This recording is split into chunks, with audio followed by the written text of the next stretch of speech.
পৃথিবীতে চলতে গিয়ে নানান ধরনের আপদ বিপদ আমাদের হতে পারে, মেনে নিতে হবে। তাহলে আমাদের জীবনে এত বড় কামিয়াব হবে। এই মাদ্রাসা প্রথম ছিল কি হালাত, এখন হলো কি অবস্থা, আগামী দিনে আবার যে কি হবে, আমরা ছিলাম কেমন, আল্লাহ কেমন বানালেন, আবার যে আমরা কেমন হব, একটু খালি লক্ষ্য রাখবেন। আল্লাহর কোরআন থেকে আমি একটা একটা করে আপনাদের তুলে দিচ্ছি। 2 নম্বর আয়াত পড়েছিলাম, 4টি শব্দ আয়াতের ভিতরে এত একদম মজবুত করে আল্লাহ রাব্বুল আলামিন বলেছেন, এখানেও কিন্তু এই প্রথম আয়াতের সঙ্গে মুনাসেবা।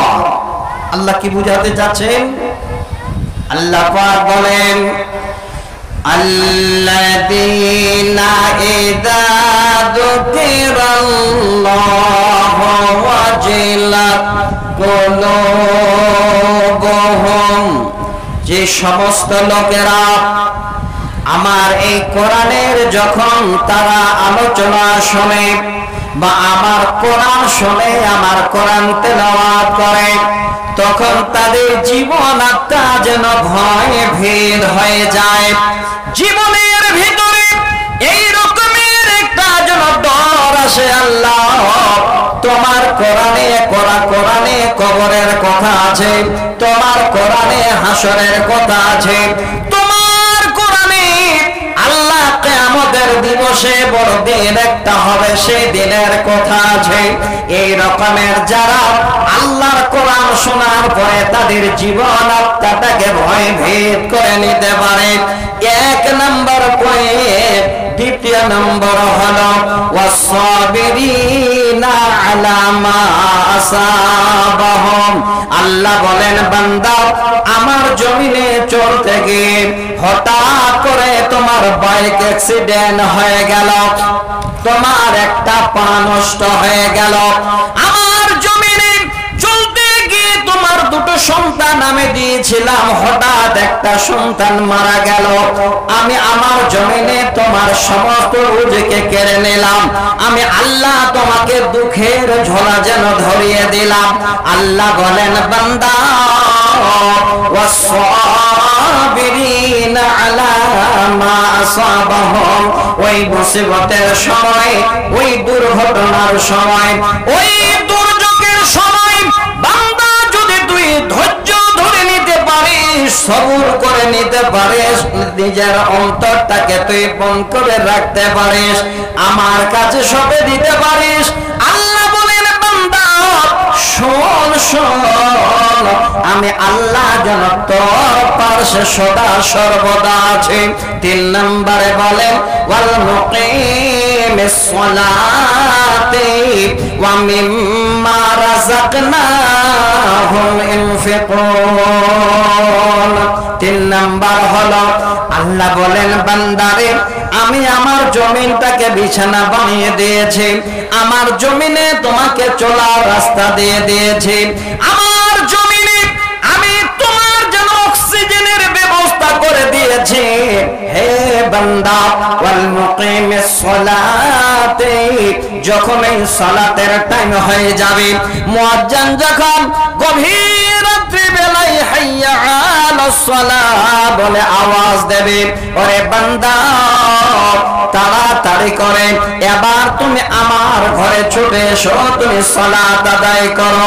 4 নম্বরে আল্লাহ বলেন, ওয়া মিম্মা রাযাকনাহুম ইনফিকুন, আমি আল্লাহ তোমাকে গরিব করে দুনিয়ায় প্রথমে রেখেছিলাম, আল্লাহ এমন করে আমি তোমার পরিবর্তন করে দিলাম, আমি তোমাকে যেন 2 মঞ্জিলা বাড়ির মালিক বানিয়ে দিলাম, তোমাকে আমি 20 বিঘা জমিনের মালিক বানিয়ে দিলাম, আমি তোমাকে 10 লাখ টাকার ব্যাংক ব্যালেন্সের মালিক বানিয়ে দিলাম। আল্লাহ বলেন, বান্দারে আমি যে তোমাকে আমার তরফ থেকে সব দিলাম, সেই মালগুলো পাওয়ার পরে তুই যেন সব জমা করে রাখিস না। ওয়া মিম্মা রাযাকনাহুম ইনফিকুন, ওই আমার দেওয়া মাল তুই আমার রাস্তায় খরচ করবি। আল্লাহ পাক কি সুন্দর করে একটা একটা করে শব্দ দিয়ে আমাদের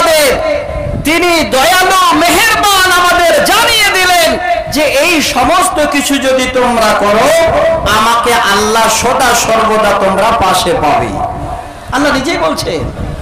অন্য জায়গায় আল্লাহ বলেন, ইয়া আইয়ুহাল্লাযীনা আমানুস্তাঈনু বিস-সাবরি ওয়াস-সালাত ইন্নাল্লাহা মা'আস-সাবিরিন।